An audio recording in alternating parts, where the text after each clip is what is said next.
Tá gravando? É, acho que tá gravando. Fala, povo, beleza? Aqui é o Israel Oizu, e para quem viu o vídeo em que eu comemoro os 500 inscritos e 1 ano do canal, sabe que agora vai começar aqui um novo quadro do canal, que eu dei o nome de Revisando. Sim, é com Z mesmo, não tá errado, é só pra combinar o Izu ali no meio, sabe? Eu pensei nisso como uma maneira de deixar um pouquinho de identidade. Então tá. Basicamente, qual é a proposta desse revisando? Esse revisando vai funcionar da seguinte maneira: eu vou pegar um mangá e analisar semanalmente. Basicamente isso, sem muita mágica, sem grandes segredos. E, bom, eu tô fazendo esse vídeo porque eu sempre quis sabe, experimentar essa experiência de analisar um mangá semanalmente em vez de uma obra inteira. Sabe, eu falo minhas impressões, assim, bem fresquinhas pra vocês. E isso é interessante por um grande motivo que eu já vou dizer, só vou me apresentar um pouco melhor para quem tá aqui pela primeira vez. Então, quem tá vendo esse canal agora, prazer. Como eu falei no começo, sou Israel Oizu. Eu faço parte do Portal Genkidama, um site de notícias e matérias do Mundo Otaku. Provavelmente esses vídeos vão sair lá. E, além disso, eu faço parte da Escola de Mangá Japan Sunset e eu sou um professor lá. Sou professor de mangá. Eu ensino desenho, ensino narrativa e coisas que envolvem a produção de um mangá. E isso talvez seja realmente algo que dê um plus nessa experiência aqui pra vocês. Porque, como eu sou um professor, né, eu vou provavelmente dar uma palhinha aqui de mais ou menos algumas coisas que eu passo lá nas aulas. Então, olha que interessante. Ahn, muito, principalmente na parte da narrativa. Porque uma coisa que as pessoas esquecem é que não necessariamente a pessoa precisa desenhar bem para fazer um bom mangá. Tá bom? Tem muita gente que foca só na parte visual e esquece que a narrativa, como você conta a sua história, é extremamente importante, às vezes até mais importante do que ter uma arte da hora.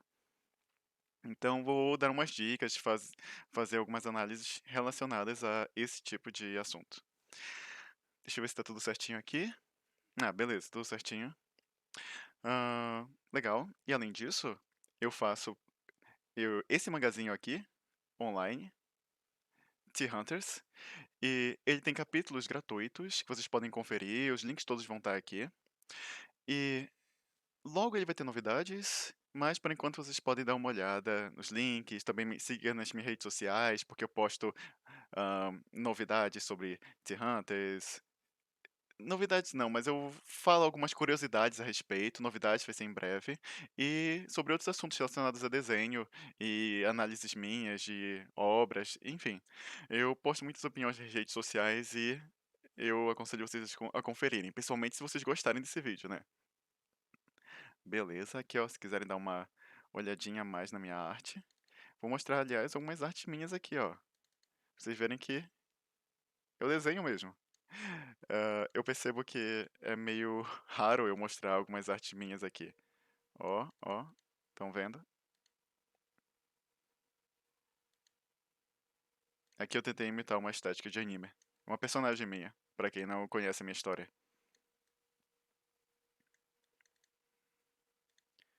Opa, então tá.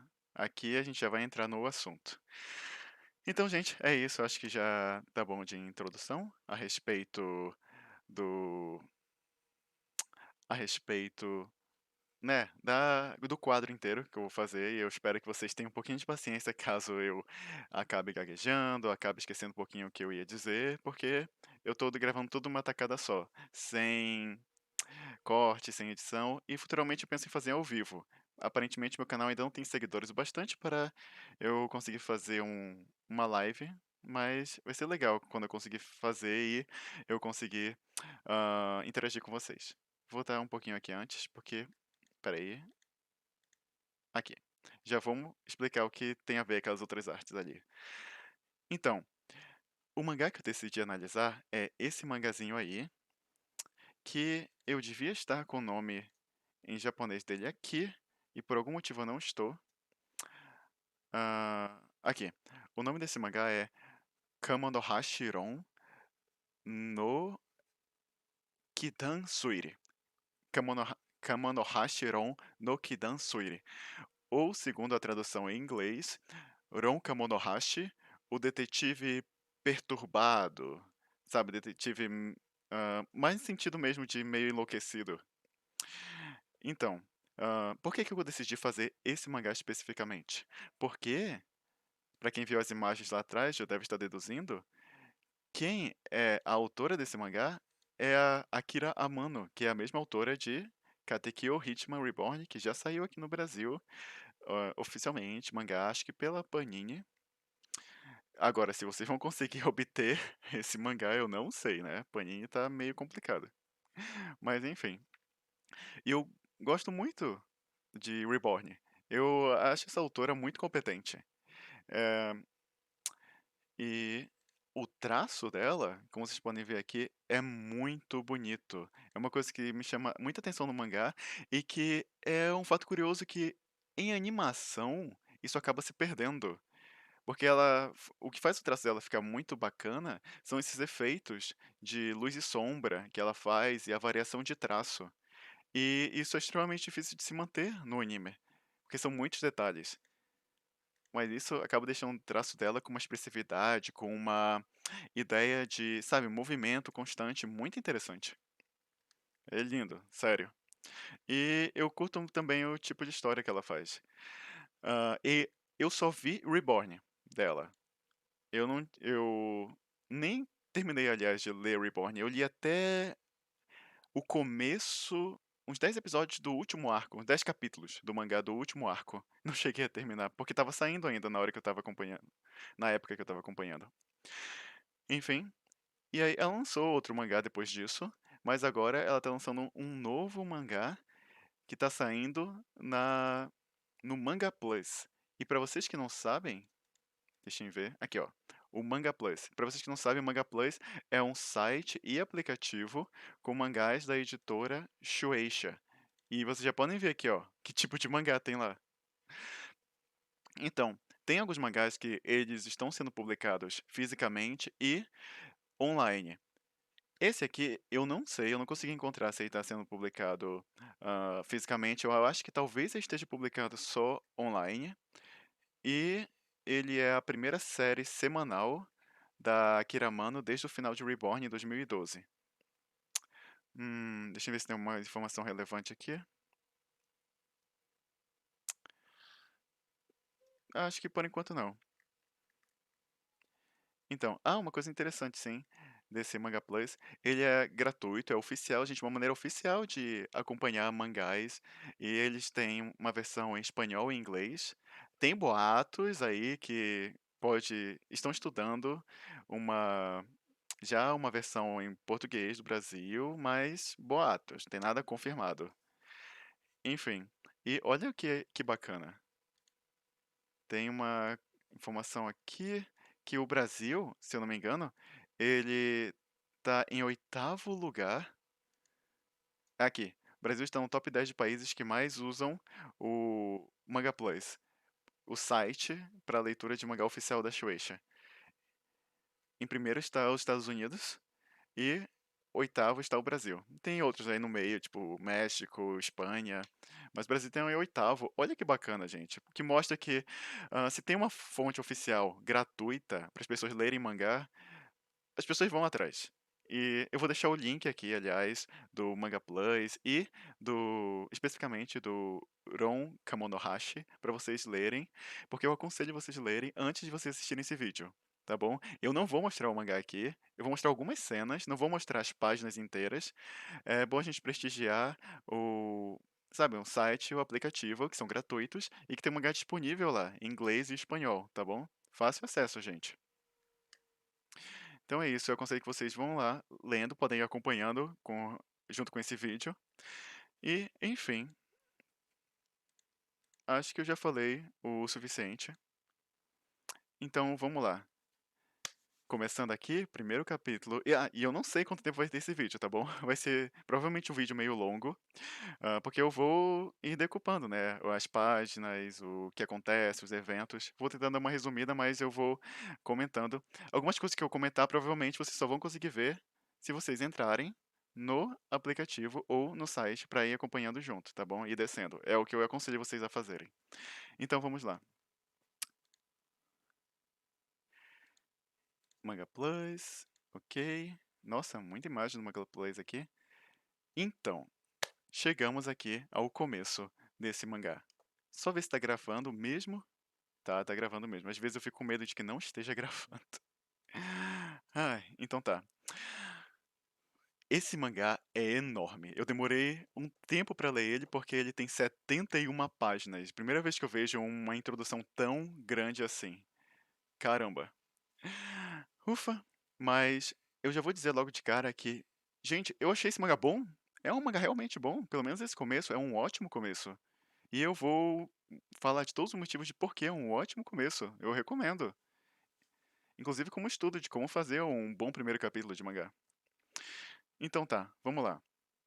Quem tá me acompanhando aí vai enxergar a primeira página e tem. Esse aqui não é a primeira página, essa aqui que eu estou mostrando no vídeo. Essa aqui é a página dupla, que tem logo depois da primeira página.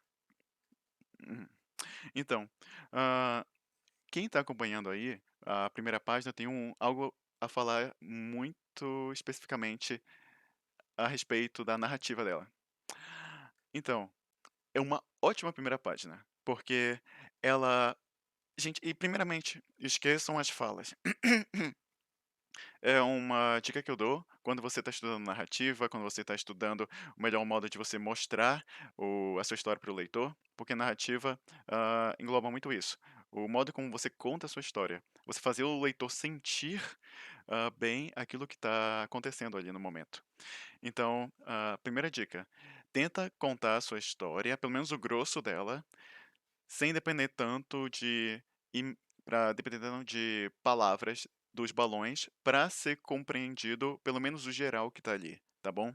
E esse mangá faz muito bem isso aqui na primeira página, porque primeiramente a gente tem um uma introdução aqui a o lugar, né, a gente tem um establishing shot, que é uma tomada de estabelecimento, como o nome diz, pra gente saber onde é que se passa a história e a gente é logo aqui transportado para o segundo quadro, que ele mostra várias pessoas nessa academia de treinamento de detetive Blue, ao redor de um cara e tem uma mulher caída no meio da sala, né? E uma mesa caída também.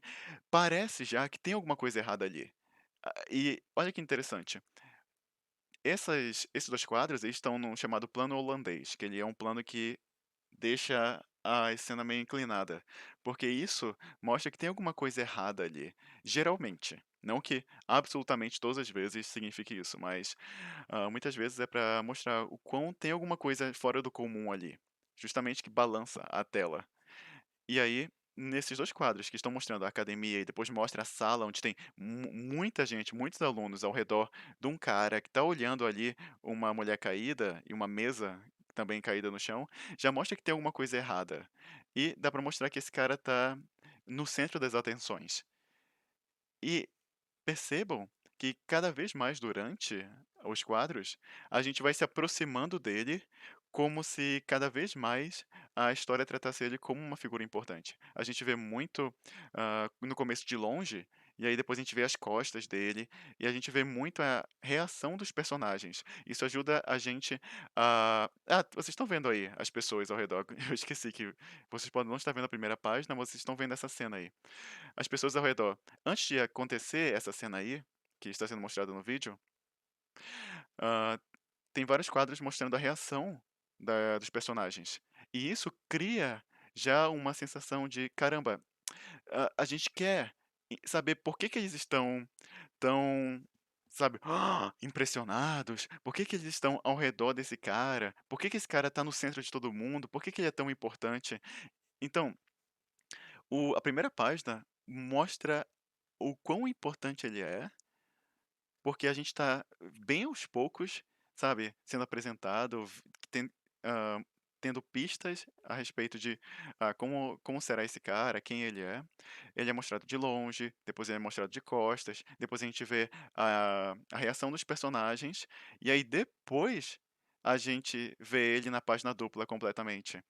E se vocês perceberem, é uma sequência. A gente vê tudo de longe, de fora da escola, depois dentro dessa sala, que tá todo mundo, mas ainda meio de longe. E depois a gente se aproxima das costas dele, e depois a gente, vê a reação das pessoas, um cara bem perto da gente, que tá olhando pra ele, e depois a gente vê ele em si. Vocês veem que, criou todo um clima de que é como se a gente estivesse ali e fosse uma pessoa que estivesse se aproximando aos poucos dele pra querer enxergar.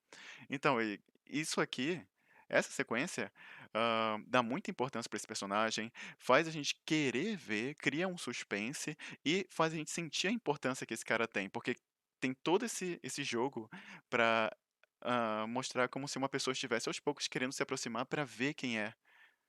E aí, quando tem a página dupla, a gente vê um plano de baixo pra cima, né, um contra-plongé, pra gente, sentir que ele é enorme, ele é grande, ele parece até maior que todo mundo, isso ressalta a importância dele.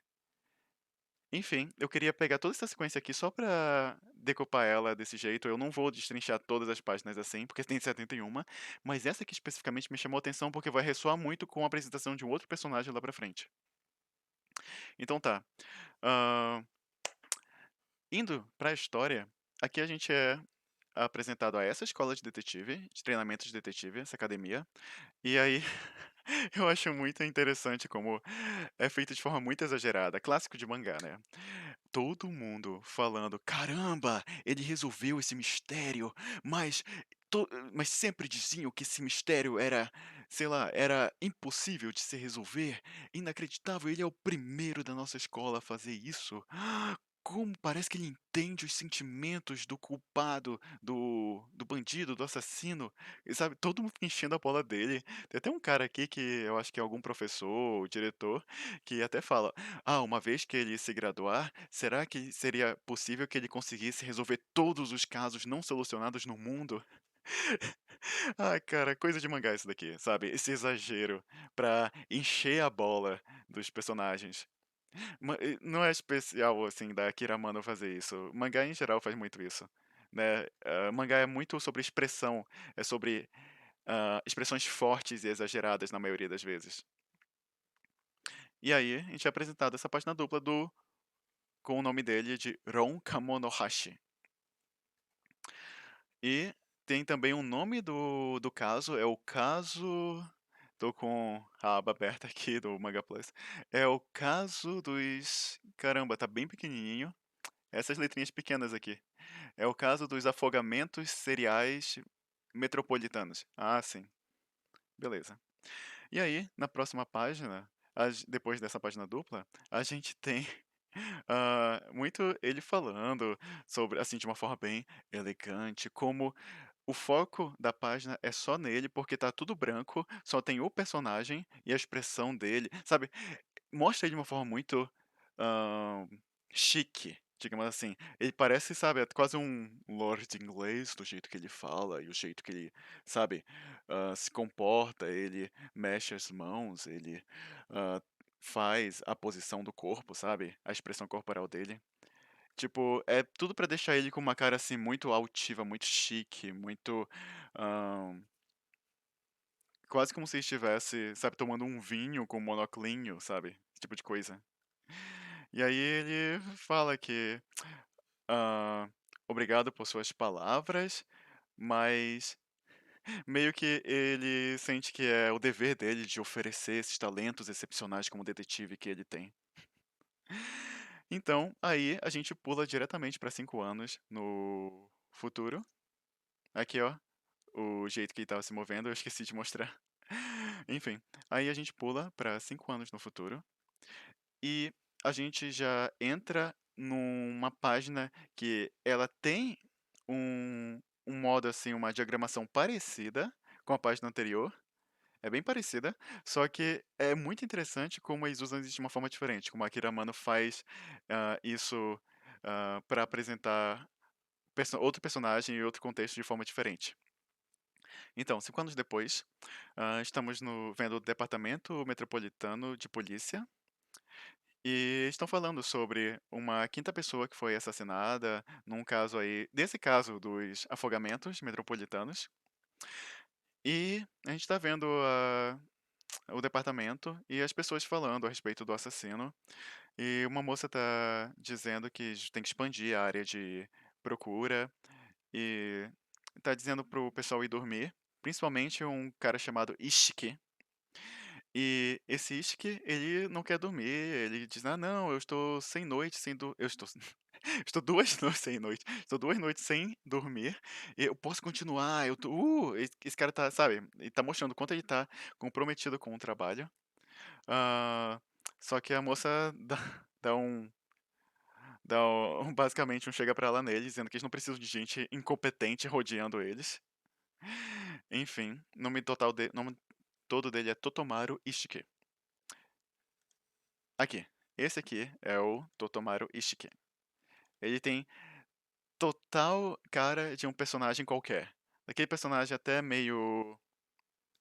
hã, meio, sabe, medroso, chorão, esse tipo de coisa. E o interessante dessa página, gente, é como ela tem um contraste muito grande com a primeira página.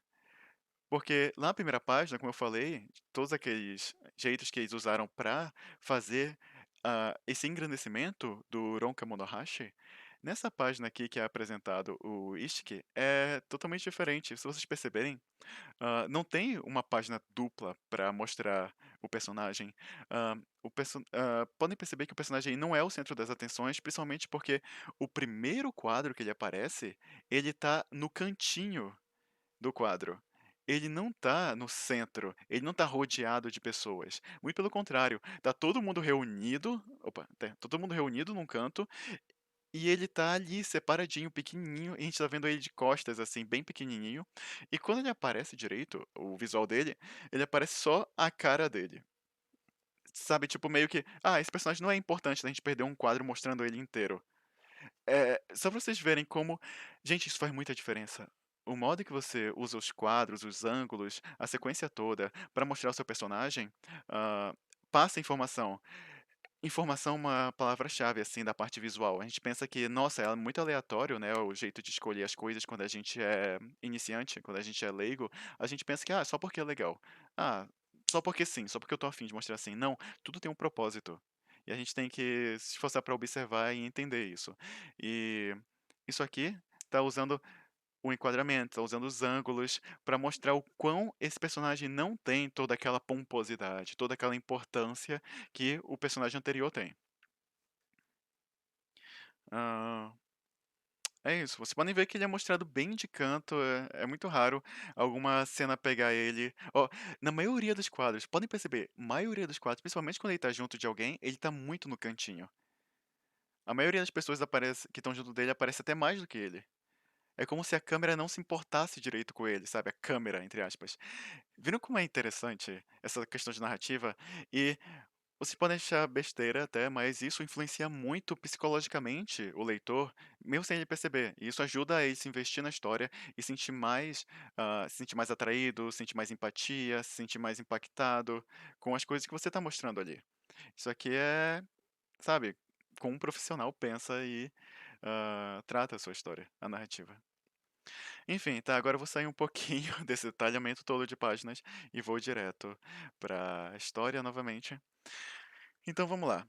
Basicamente, eles estão atrás de um assassino que está afogando pessoas, matando pessoas afogadas. E aí o Ishiki, ele é meio deixado de lado, porque ele é tido meio como incompetente, porque ele é muito ingênuo, porque ele não tem uma capacidade dedutiva muito grandiosa, assim. Enfim, as pessoas sentem que ele mais atrapalha do que ajuda. Também porque é meio hã, impulsivo demais, assim. Ele fala muito o que ele pensa, ele é muito verdadeiro, ele, sabe, ele não tem aquela malemolência que aparentemente um detetive deveria ter. Hã, vejamos. Aí, ele tá basicamente, hã, indo chorar lá com um amigo dele, lá do departamento, que é o Kiko-san.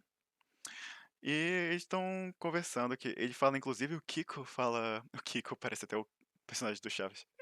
O Kiko, ele fala até que o Ishiki deixou um culpado escapar 2 vezes. Quer dizer, não foi você que deixou, que foi enganado e deixou um culpado escapar 2 vezes. Aí, não, na verdade foram três. Eu gosto da comédia da Akira Mano. É gostosinha. E tem algumas partes que são bem engraçadas mais lá pra frente. Que ela exagera. No geral, ela gosta de colocar umas falhinhas assim meio ácidas, sabe? Assim, aqui e ali. E tem vezes que ela joga bem na sua cara um exagero. Ela é muito de comédia por exagero. O Reborn tinha muito isso. O Reborn era bem exagerado. Ah, aliás, falando de Reborn, como vocês viram, eu falei bastante do traço dela. Ó, como ele é cheio de efeitos, como ele é, sabe, detalhado. E vocês perceberam que, olha que diferença disso pra isso aqui. Opa, peraí, acho que tem uma outra. Aqui, ó. Vocês veem que não parece tão detalhado assim, não parece tão incrível assim. Eu achei curioso isso, porque eu tava esperando já vários efeitos de variação de traço, de luz e sombra, esse tipo de coisa. E aí, eu não vi tanto assim. Tipo, o traço é bonito, tem alguns efeitinhos aqui, ó, de variação de traço, de luz e sombra, assim. Só que não tem tanto assim quanto eu estava acostumado com ela no mangá de Reborn. Talvez porque seja o primeiro capítulo e tem 70 páginas e aí deu muito trabalho pra fazer, imagina. Você tem que fazer cheio de efeitos. Ou talvez porque, como não é um shonen de batalha, ela não quis dar essa aparência tão,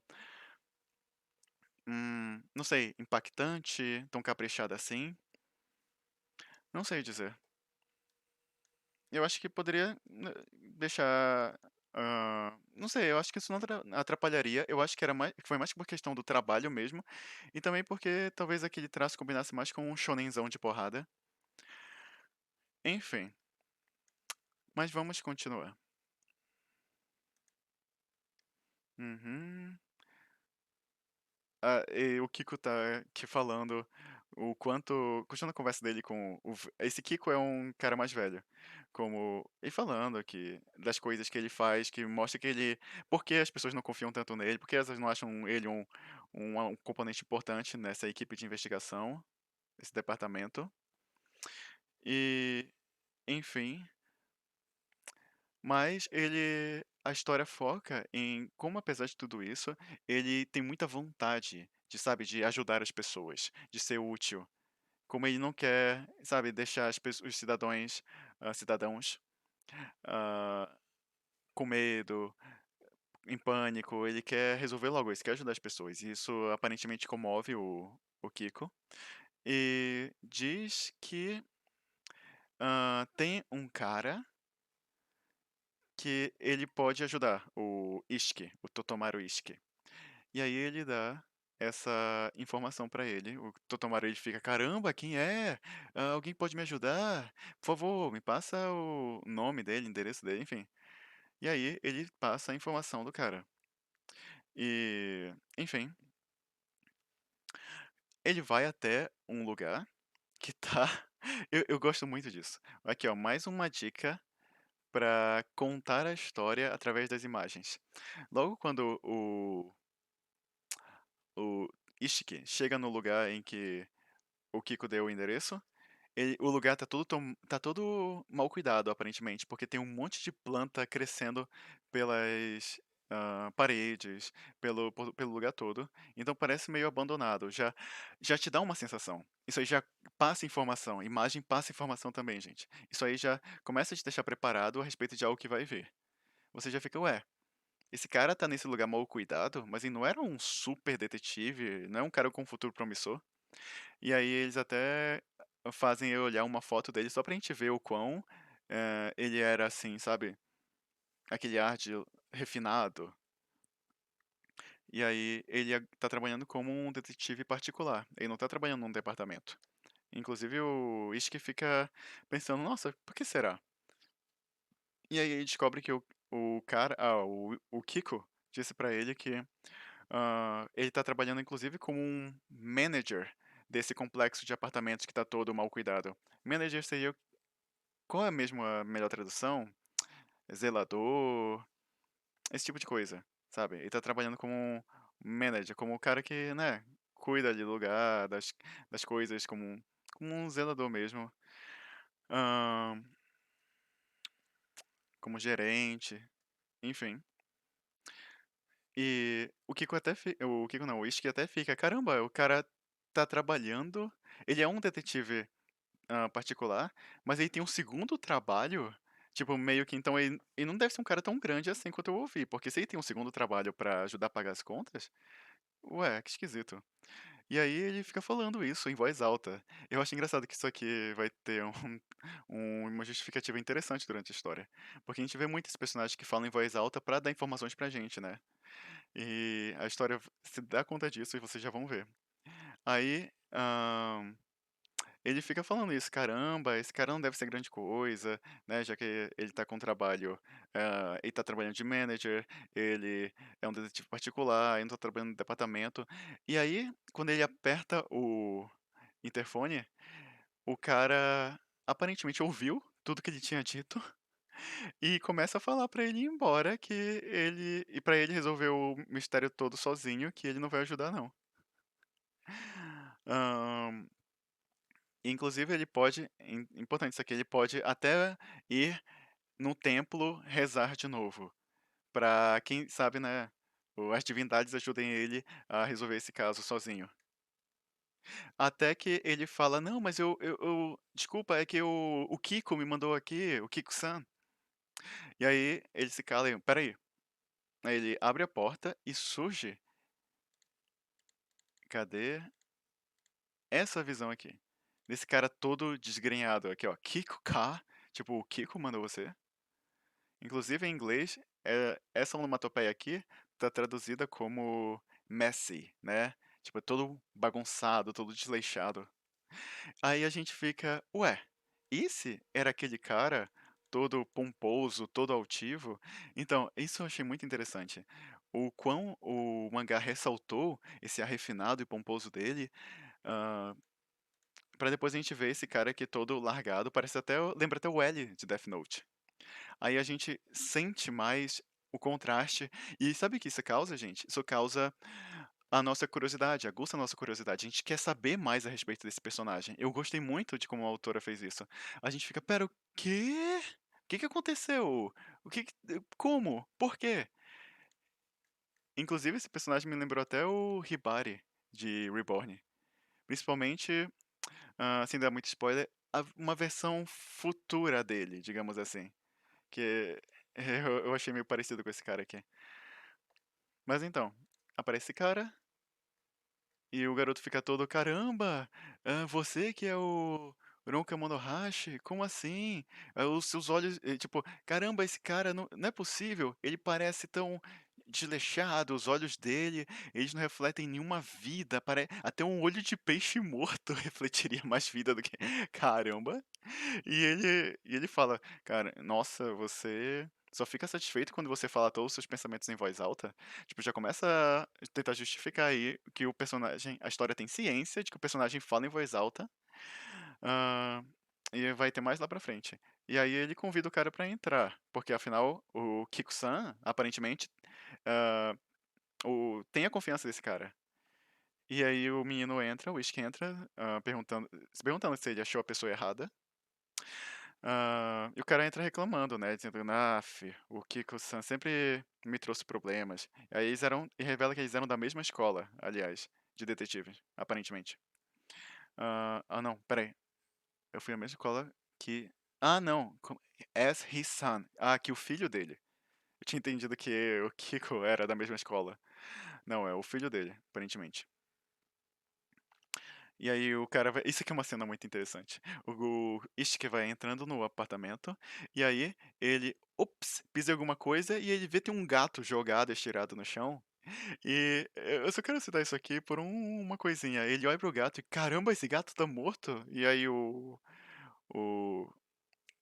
o Kamonohashi fala: "Não, ele tá só dormindo", e como como o louco dos gatos eu me identifiquei. Quem aí se identifica com isso? Hã, enfim, aí uma coisa bacana é que a primeira coisa que o Kamonohashi faz aqui, ó, uma visão um pouco mais completa do Kamonohashi, como ele tá. E a primeira coisa que ele faz é se jogar no chão, quando eles acabam de entrar e passar pelo gato. E tanto que o Ishiki fica: "Caramba, você tá bem? Você bateu a sua cabeça?" E o cara: "Não, esse piso todo, ele é acolchoado." Aí o Ishiki até percebe que o piso todo é acolchoado. Eu passei uma página sem querer, foi mal. E, hã, vejamos. Aí o Ishiki até pensa que: "Caramba, ele fez o chão todo acolchoado pra ele ficar deitado nele e, nossa, as janelas não tem móveis no lugar, as janelas estão todas fechadas, ele não tem TV, não tem internet, ele não tem nada que faça ele ter contato com o mundo lá fora, não tem computador, nem smartphone, eles estão conversando enquanto falam isso. E olha só que interessante, o tempo todo durante essa conversa, o detetive aqui, o Ronka Monohashi, ele fica com a cara no chão, deitado. O que é o completo oposto de como ele foi mostrado antes, né, um cara, assim, rodeado de pessoas, famoso, um cara cheio com uma roupa toda pomposa, com uma pose altiva, com um cabelo bem arrumadinho. E aí a gente tem um contraste grande, que isso aguça ainda mais a nossa curiosidade. Ai caramba, tem que parar de passar pra essa página, porque ela é lá pra frente. Enfim, hã e aí é interessante como essa conversa toda se passa desse jeito, eles não mudam de lugar.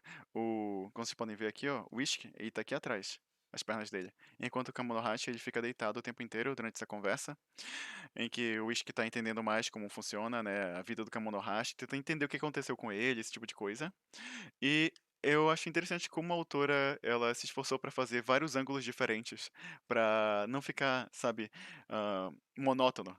Porque se eles estão parados no mesmo lugar por muito tempo, tem que variar muito assim, zoom ou zoom out, ou mostrar, né, de ângulos diferentes a mesma cena. Então, eu gostei muito de como a autora conseguiu fazer isso. E como o Kamonohashi agora ele só é visto de costas, para ressaltar o quão, sabe, ele desceu ao fundo do poço, ele até fala isso, que ele tá no fundo do poço. Ele fica falando o quanto ele é horrível, quanto, enfim, vejamos aqui o que mais. E aí a autora que aproveita até pra introduzir umas comédias aqui, porque se o cara ficou recluso, ele queria se afastar do resto do mundo, não tem internet, não tem computador nem nada, o que que ele fazia, né, esse tempo todo? Aí ele fala, ele mostra que umas coisas bem exageradas, isso é muito Akira Mano, que ele fala que, ele tricotou um cachecol de 100 metros, nesse tempo todo. Ele isso aqui é muito muito exagerado, isso aqui é muito japonês. Ele nomeou cada um dos pelos do braço dele e criou um diagrama para cada um deles. O Ishiki até fica: "Meu Deus, mas pra que propósito isso?" Eu achei bacana isso aqui. Ao mesmo tempo que isso aqui é comédia, gente, olha como interessante isso é. Isso aqui mostra, tipo, o quão o que que ele ficou, sabe, fazendo pra se distrair esse tempo todo. Isso aqui é informação. Isso aqui, ao mesmo tempo que tá servindo pra comédia, tá servindo pra gente entender um pouco mais do personagem. O quanto ele ficou estranho e perturbado, sabe. O quanto ele não é aquele cara centrado mais, ele agora é um cara meio que nem no tá no título, né, o detetive perturbado. E aí isso é dito de várias maneiras aqui. Hum, tá. Aí o Whisky fica falando que precisa da ajuda dele e o Kamonohashi recusa. Eu vou mostrar outras imagens aqui, mas ele tá o tempo todo, tá, gente, deitado. Ele recusa e ele fica dizendo que o Kiko-san já enviou várias outras pessoas antes, mas nunca deu certo. Essa parte aqui eu vou resumir bastante. Porque isso aqui, eu acho que o único ponto realmente negativo que eu vi desse primeiro capítulo é essa parte, porque a autora fica tão focada em mostrar o quanto o Kamonohashi ele desceu ao fundo do poço e o quão bizarro e estranho ele é, que fica, sabe, ela fica martelando isso na conversa várias vezes, fica meio redundante, porque são páginas e páginas disso tudo. Nossa, passando aqui, ó, muitas páginas que eu não vou nem ler nada, nem falar muito a respeito. Aqui até que chega um momento em que, hum, o Ishiki tá querendo, né, "Bora, me ajuda, me ajuda, me ajuda", o Kamonohashi, "Não, não, não, não, não, não, não". E aí o Ishiki fica nervoso, porque caramba, cara, você tá mais preocupado com você mesmo do que com ai, querendo estalar um pouquinho o pescoço aqui, tá me incomodando. Você tá querendo, sei lá, mais preocupado em ficar recluso e tá se preocupando mais em consigo mesmo do que usar suas habilidades pra ajudar outras pessoas, tem uma assassina solta. E aí ele fica nervoso e vai embora. E aí o quando ele tá indo embora, o Kamonohashi cita de novo: "Boa ideia, é melhor você voltar a rezar no templo pra ver se você consegue ajuda". E aí ele: "Ah, pensando nisso, como é que você sabe disso?". E aí, vocês viram que isso foi interessante. Nesse tempo todo, pra quem tá acompanhando aí o mangá junto, o Kamonohashi, ele não olhou direito pro pro Ishiki. Ele ficou o tempo todo cabisbaixo, depois logo se jogou no chão, e aí ele mostra aqui como só nessa rápida olhada que ele deu, ele percebeu muita coisa. Ele percebeu que ele estava com, como é que é? Uns farelos, acho que pólen, aqui no ombro das árvores do lugar. E aí ele começa a deduzir um monte de coisa, dizendo que, como você tem um pote de café num bolso e moedas e som de moedas no outro, provavelmente você estava usando isso para ser uma oferenda.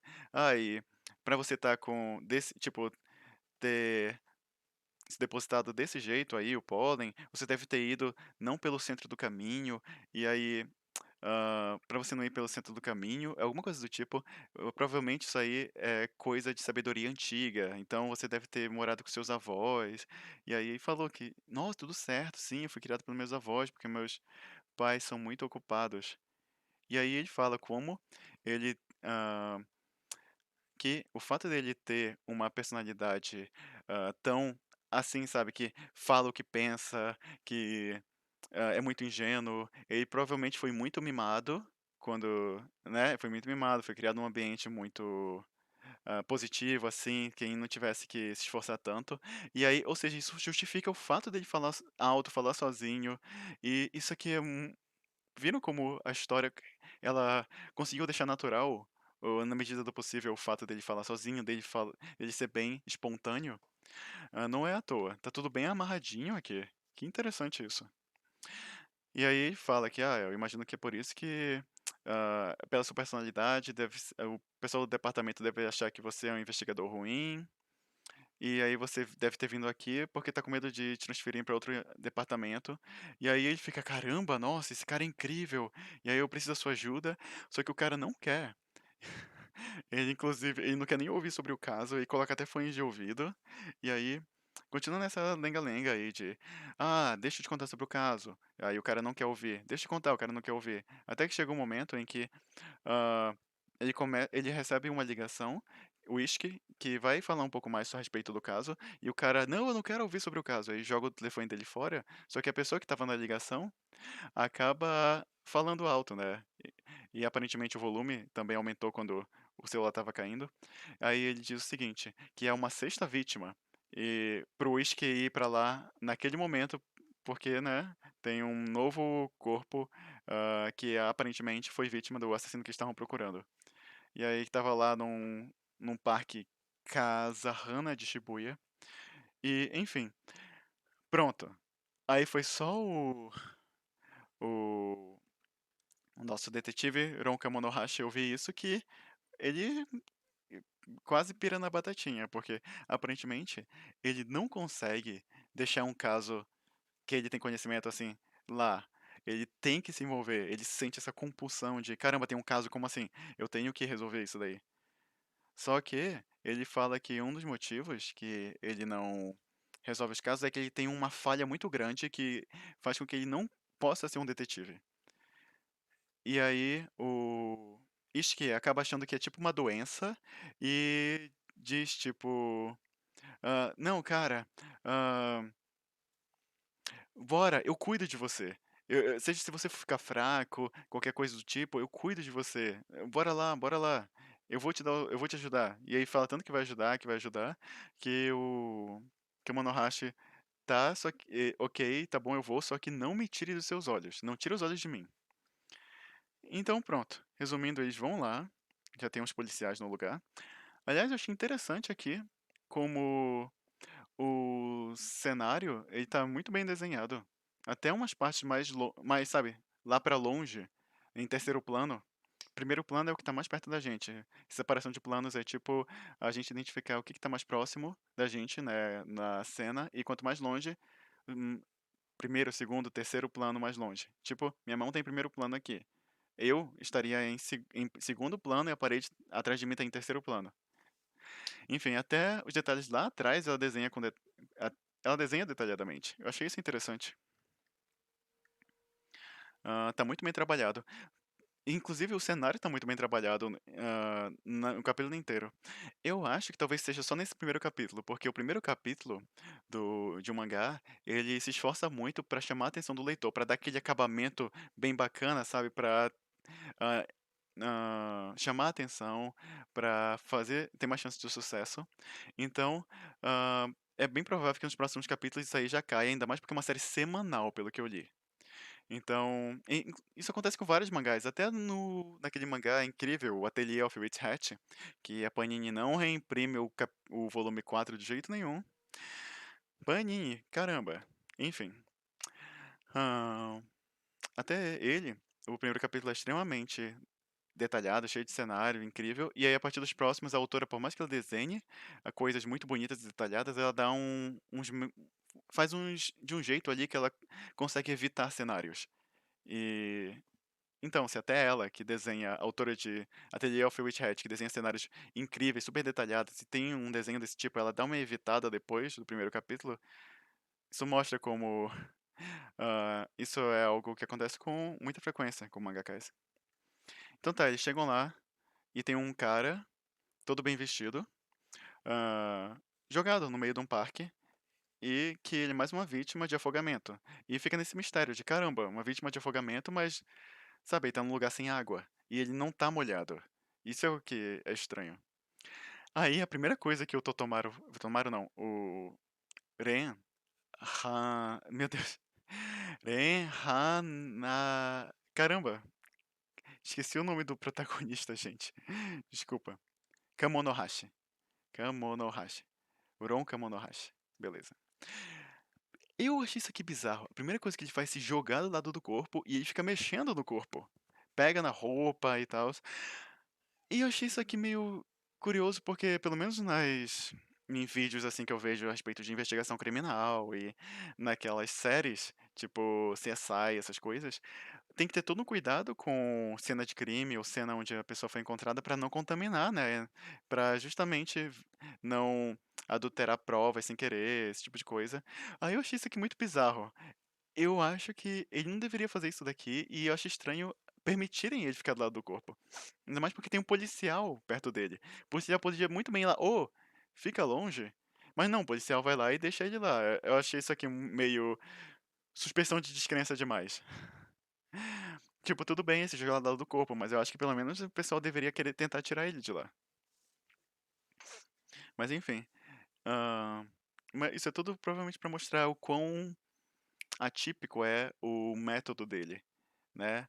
Geralmente, esses são os personagens de detetive que mais chamam a atenção, aqueles que têm métodos peculiares. Tanto que filmes recentes do Sherlock Holmes com Robert Downey Jr.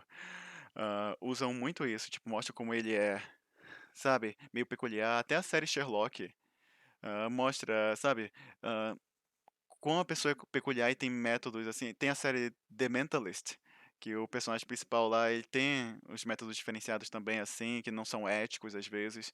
Isso aí acaba fazendo a gente se interessar mais no personagem. Quando o personagem, assim, é meio esquisito, sabe? É história de detetive, principalmente porque a gente espera muito um detetive, assim, mais clássico, né? Que vai respeitar a lei. Já que é um detetive, ele vai respeitar a lei. E aí, quando foge disso, a gente acha interessante. Tem o L de Death Note, por exemplo. Enfim. E aí ele começa, assim como ele fez com o Ishiki, a deduzir um monte de coisa. E eu achei isso aqui muito bacana. Pra mostrar o quão incrível ele é, a autora fez ele basicamente resolver o mistério inteiro só olhando o corpo que tava ali por alguns segundos.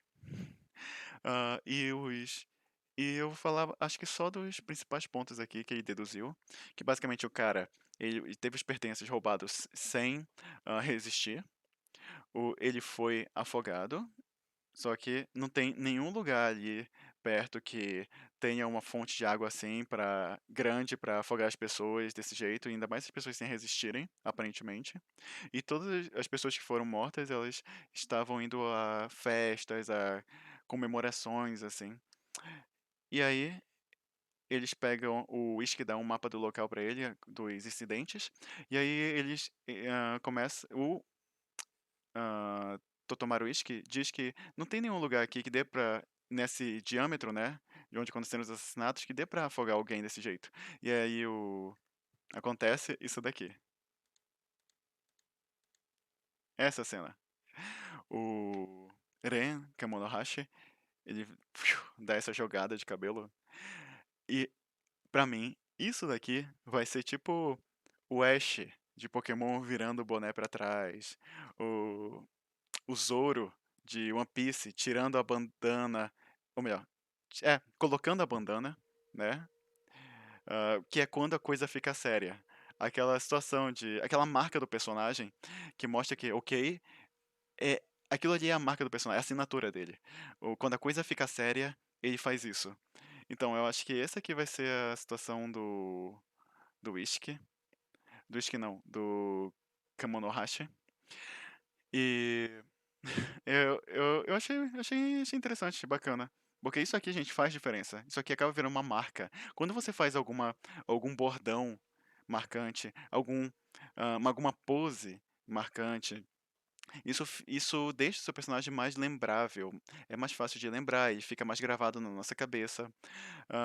As pessoas imitam. É muito interessante você conseguir pensar nisso. Alguma assinatura, assim.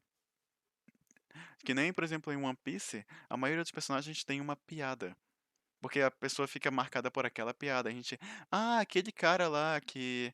ah, Confunde as coisas. Aquele cara que ele faz o bug, que tem a piada do nariz dele.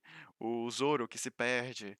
Enfim, a gente sempre pensa, aquele lá que fica mais marcado. Então, principalmente em mangá shonen, assim, voltado para esse público, que tem que pegar a massa, é muito bom você criar elementos que vão ficar marcantes no seu personagem, tanto o modo de agir quanto o visual, esse tipo de coisa. Esse aqui é um modo simples, mas eficiente. E a gente percebe a mudança. Toda vez agora, eu tenho certeza que toda vez que ele, ok, já sei o que aconteceu, já tenho a solução, ele vai fazer isso. Enfim. E é um dos motivos, provavelmente, que. E tá tudo conectado. Antes ele era todo pomposo, com o cabelo bem arrumadinho, e agora ele anda com o cabelo abaixo dos olhos, para esconder os olhos, e aí isso mostra um pouquinho mais de lucidez dele. Remete um pouco àquela figura que a gente viu no começo. Então tá tudo bem conectado. Eu tô falando, esse mangá é muito bem amarradinho, esse primeiro capítulo. Enfim, aí basicamente ele já sabe o que aconteceu. ah, e aí eles vão pegar o assassino, porque ele já sabe quem é. Achei isso aqui muito interessante. E basicamente o plano é vestir o Ishiki de uma forma assim que pareça um playboyzão, que ele pareça um cara riquinho, e servir de cobaia. E aí eles vão até uma barbearia, um cabeleireiro. Cabeleireiro? Enfim, até um cabeleireiro. E ele começa a falar lá, tipo, não, eu uísque, eu tenho um monte de ações, eu tenho muita. Isso aí dá a entender que ele tem muita grana, enquanto o cabeleireiro tá lá preparando ele pra cortar o cabelo. E aí ele faz o uísque se curvar para eles lavarem o cabelo dele. E isso eu achei meio curioso, porque quando ele se curva, eu não sei vocês, mas quando eu vou em algum cabeleireiro, algum lugar que é pra lavar o cabelo lá pelo processo de cortar, inclusive fiz isso recentemente, é pra trás que a gente se inclina, né? Só que aqui nesse eles se inclinam pra frente, na bacia lá de shampoo, né? Pra lavar o cabelo. Ah, Nunca tinha reparado se existe esse outro método também. Talvez seja justamente pra fazer alguma coisa aqui na parte de trás, né? Do cabelo. Se alguém tiver resposta, me diz aí, porque Eu não tô acostumado com isso. Mas aí coloca quando na hora que ele coloca a cabeça, assim, dentro do tanque, você: "Puts, é assim, é assim que o cara mata as pessoas afogadas, com a cara no tanque do shampoo de cabeleireiro". E aí o cara tá começando a colocar água, tem até um quadro aqui interessante que, hã, faz você entender o quão como é aquilo. Aquilo é como ele mata as vítimas, que, hã o cara até sorri, assim, meio de forma maligna, mas o modo que a autora ela coloca uma página um quadro enorme é uma página inteira? Não, mas é um quadro enorme, só pra mostrar essa situação que deveria ser corriqueira, né, do, cara lavando a cabeça, mas ela coloca um quadro enorme pra mostrar que é muito importante essa cena. Uma dica, gente, quanto maior o quadro, mais a sua cena causa impacto, passa a sensação de que é uma cena relevante, importante. Então, em geral, quando você quer colocar algum evento relevante na sua história, mostra num quadro grande, porque aí passa mais a sensação para o leitor de que esse quadro é importante. Além disso, ela faz aquela coisa clássica dos óculos brilharem, sorriso meio maligno, e a sombra na cara, e aí passa todo o ar de que isso aqui é uma cena séria. E aí já fica claro que o cara é o assassino. E aí o Kemonohashi chega, ele arrombou a porta, porque ele aprendeu isso na escola de detetives. E aí ele chega dizendo: "Ah, você é o assassino, te pegamos. Agora o celular do Ishiki gravou tudo". E aí o Ishiki levanta, ele estava, eles explicam que o cara ele usa um método lá pra bombear dióxido de carbono, gás carbônico no dióxido de carbono no naquele tanque. E aí isso faz as pessoas ficarem sonolentas e, sabe, desmaiarem. E aí por isso que eles morrem sem resistir. E o jeito que tudo é explicado aqui é bem interessante. Todo esse caso é um caso. E ele vai explicando como é que ele chegou a essa conclusão. E tudo. Se tem alguma coisa aqui, pra quem entende mais de funcionamento assim de. ah, Sei lá, de investigação, de casos criminais, tem alguma coisa nesse capítulo inteiro que, fora aquela parte de danificar, contaminar a cena do crime, vocês podem colocar aí, mas uma coisa importante é, gente, mesmo se fugir da lógica, normal que a gente tem no nosso mundo, se o autor conseguir, sabe, passar, assim, a história de uma forma que dê pra convencer as pessoas mais leigas, dê pra convencer, sem parecer muito estranho, a gente não só lembre depois, talvez, de meu professor de roteiro até falava que tem a pergunta de geladeira. É quando você acaba a obra, e aí é o tempo que você acabou, "Ah, vou levantar, vou tomar uma água", abre a geladeira, aí você pensa: "Ué, aquele negócio foi meio estranho, não foi?". Então, isso aí, mas pelo menos se a pessoa conseguiu, convencer você durante a história, ponto pro autor. Isso aí já mostra que você é um bom autor, que você conseguiu manter a pessoa presa ali e crente naquilo que está acontecendo, sabe, com os argumentos, o jeito que você apresentou, sem questionar aquilo ali e só questionar depois. Isso aí, é um modo que dá pra você usar, mesmo que tenha coisas que saiam daquilo, né. Todos os filmes fazem isso. Sabe aquele negócio, por exemplo, do carro explodir quando um uma bala acerta o tanque de combustível? Eu já vi muito por aí que aquilo não acontece. E outras coisas, né, quando a pessoa recebe um tiro, a pessoa não se joga pra trás, sabe, que nem acontece nos filmes, esse tipo de coisa. Então, essas coisas são usadas muito para causar impacto, para deixar mais interessante, totalmente compreensível. O autor, ele tem essas licenças poéticas. Enfim, basicamente eles pegaram o assassino, né, tem todas as provas, o cara tenta fugir pelos fundos, mas tá, trancado, a escada que desce, né, lá pra baixo. É, descer pra cima não daria. E aí você pergunta, o Ishi que pergunta por que quem matou os caras, aí ele fala que foi por dinheiro, foi porque ele foi principalmente porque ele foi enganado, e por aqueles caras, porque a maioria deles eram investidores em bolsa, em ação da bolsa, sabe, de valores. E aí ele foi enganado e ele terminou com um grande débito, eh, e aí ele tá fazendo isso por vingança e acho que pra saudade de vida dele, talvez. Enfim. E aí surge uma parte interessante. isso daqui. O o Hashi basicamente aponta que eles estão num andar alto. Aí ele aponta pro lado e diz: Pula, se joga daqui." Porque, deixa eu ver o que que ele fala exatamente. Aqueles que ah, basicamente não ligam pra vida dos outros, se aproveitam de outras vidas, não têm direito de existir nesse mundo. E aqui acontece o mais interessante. O Kamonohashi parece que ele entrou num transe. O olho dele começa a agir de uma forma diferente. A autora mostra que tem um brilho diferente. E isso aparece no olho do cara também, do assassino. E aí o assassino parece meio como se ele tivesse sido hipnotizado e ele começa a andar. Tá, vou me jogar. E aí o Ishiki, não, gente, o que que vocês estão fazendo? Parem com isso.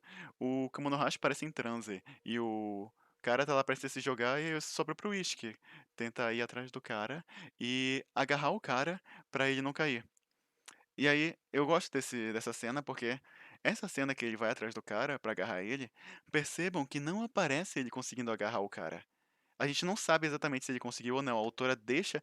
Gente, você brincar com, sabe, aguçando a curiosidade do leitor é vital pra você conseguir ahn, manter ele preso na história, investido na história. Sério, quanto mais vocês conseguirem brincar com a curiosidade do leitor, melhor. Aí o Kamonohashi se levanta, ele, ah não, eu fiz de novo, caramba, aconteceu de novo, eu matei outra pessoa, é por isso que eu não posso ser um detetive. E aí o Ishiki, ei, ei, vem aqui, me ajuda, eu consegui pegar ele. Aí a gente vê, junto com o Kamonohashi, que o Ishiki pegou o cara, e aí ahn, o, o Kamonohashi fica até impressionado com, ou, ah, ele até fala aqui, o quão ele deve ser um idiota tão puro que o corpo dele se moveu mais rápido que a mente. E isso é impressionante. Tipo, o quão ele é um cara puro, o quão ele é um cara dedicado, sabe?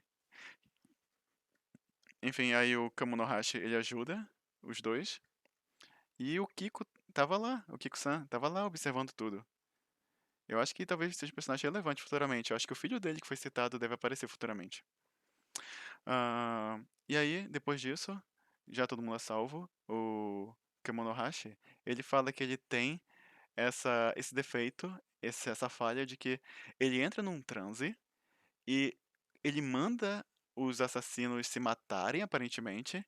Os assassinos se matam e por causa disso, ah, ele, sabe, não servia para trabalhar como detetive, porque a taxa de resolução dele, do caso, era 100%, mas ele não tinha nenhum preso, 0% de presos, culpados presos, na lista, né, de casos dele. E aí, por causa disso, ele foi banido de exercer a função de detetive, e aí, por isso que ele se distanciou dos casos e teve toda a explicação de por que que ele estava no fundo do poço daquele jeito. Tudo amarradinho. E aí, se vocês estão se perguntando a respeito do de por que, como, o que que é isso? Não foi explicado esse negócio de, ele manda a pessoa ir lá se matar, ela vai e se mata. Pelo menos, temos isso daqui, ó. A gente tem essa marca no pescoço dele. E ela pode ter alguma coisa a ver com isso. Porque, ó, em vários momentos, a autora dá atenção pra isso. E, olha só, o nível que a marca dele tá aqui, deixa eu ver uma coisa. Aqui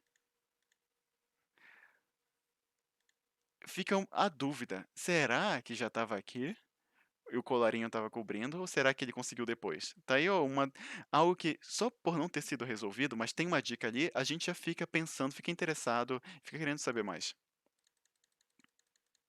É muito melhor, gente, do que você dizer as coisas muito na cara.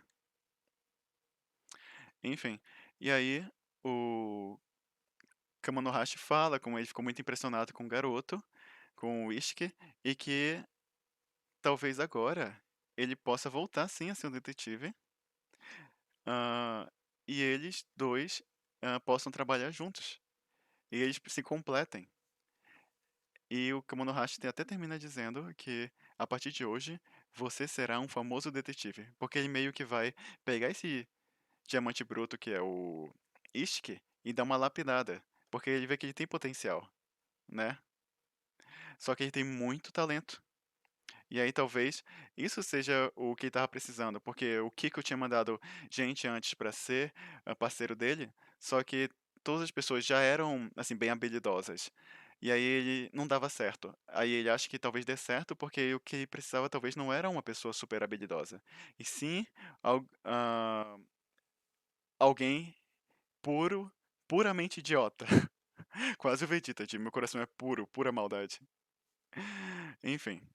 E aí, acabamos o capítulo quando eles formam essa, essa dupla aí. Ele levanta a mão, meio dizendo que eu vou te tornar um detetive. E essa levantada de mão dele até ressoa com o começo aqui, é a mesma pose com o começo aqui. Deixa o capítulo assim num ciclo, sabe? Mais redondinho. Ah, eu achei muito bom. Essa dinâmica toda dos dois, eu achei que não é muito clichê, por exemplo. É atípico. O Ishiki, ele não é um cara que quer ser o melhor alguma coisa do mundo em que ele vive. O Kamonohashi, ele queria se afastar, né? Ele não sabe lidar com esse poder que ele tem. Ele não consegue fugir dos casos. Ele adora resolver casos, tem essa compulsão, mas tem esse dilema aí, essa falha dele. E eu achei isso muito bacana. A química dos dois é muito boa por causa da interação deles. Eu acho legal que o Ishiki, ele não é aquele personagem que fica chorando, que fica se escondendo, não.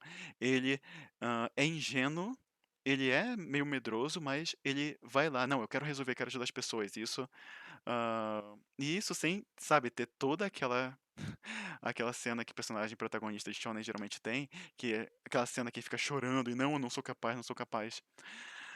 E então, eu achei muito bacana a interação dos dois, porque, gente, uma dica, quando você faz interação entre personagens, cria personagens, né? Foque em fazer personagens com personalidades muito contrastantes, se possível.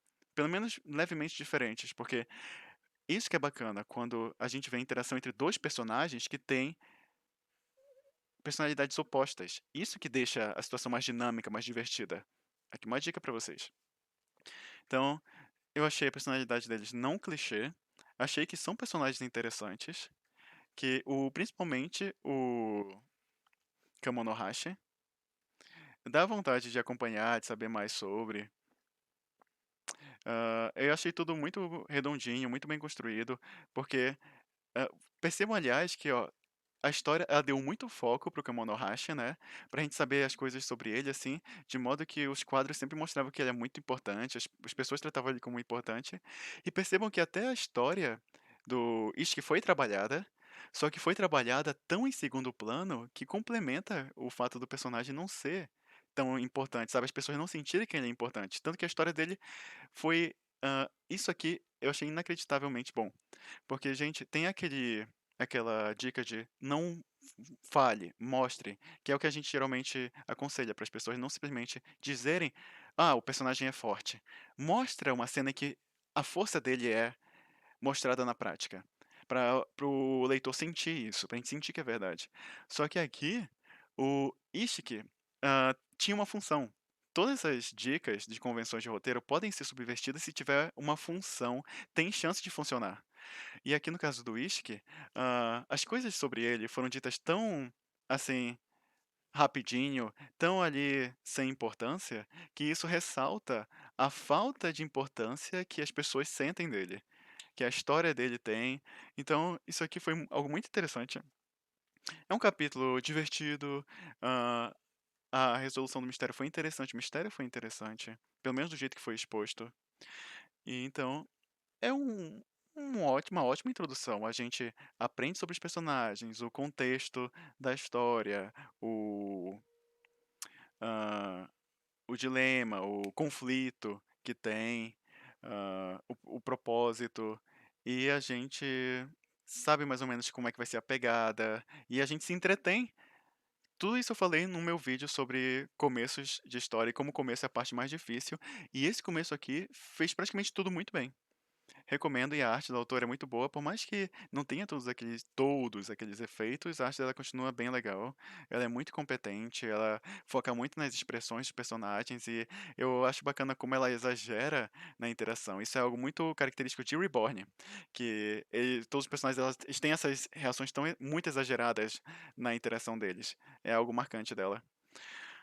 E é isso. Eu vou continuar acompanhando. O vídeo eu acho que ficou meio longuinho, mas o capítulo é longo, gente, 71 páginas, tá? E é isso. Eu avisei logo no começo. E espero que vocês tenham se divertido. Comentem aqui o que vocês acharam do capítulo, o que vocês acharam dos vídeos. E o vídeo saiu hoje na segunda-feira, mas eu pretendo lançar no domingo. Porque o capítulo, parece que os capítulos vão ser lançados no sábado, então eu acho que eu vou deixar pra fazer os vídeos no domingo, que pro meu tempo disponível é bom, tá? Ahn, então, no próximo domingo a gente pode se ver pra falar do próximo capítulo. E isso não vai interferir nos outros vídeos do canal, tá bom? Eu vou continuar lançando vídeo mesmo assim. Mas é isso. Muito obrigado por assistirem até aqui. Espero que eu tenha sido útil nas dicas que eu dei. E que eu posso ter deixado vocês interessados nisso. E vamos, gente, divulgar o Manga Plus. Porque é um método de se ler mangá oficial e gratuito.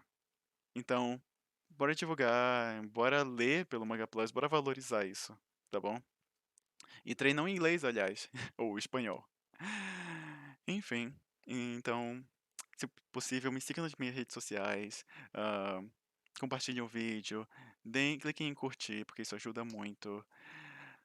E muito obrigado mesmo novamente. Eu gostei da experiência, vocês gostaram?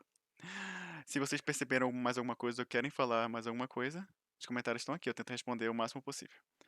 Então, tá, gente, dê uma olhada nos links aqui embaixo. Nos vemos no próximo episódio, tá bom? Falou pra vocês. Tchau, tchau.